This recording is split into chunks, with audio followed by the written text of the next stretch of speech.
এই যে ফেরেশতারা বসা, সালাম দাও। আদম বলেন না, আমি সালাম দিব কেন, আমারা দেয় না কেন? অনেক মুরব্বী আছে বলে আমি দিব কেন, তোরা আমারে দিবি।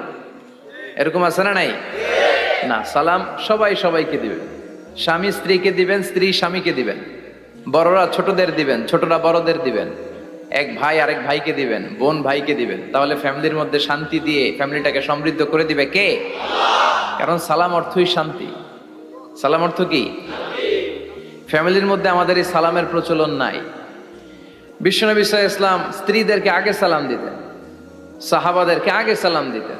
মা আয়েশা বলেন, এত বছর বিশ্বনবী সংসার করলাম, একদিনও আগে সালাম দিতে পারি নাই। সবসময় বিশ্বনবী আমাকে আগে সালাম দিয়ে দিতেন। তো সাইয়েদনা আদমকে সৃষ্টি করার পরে আল্লাহ বললেন, আদম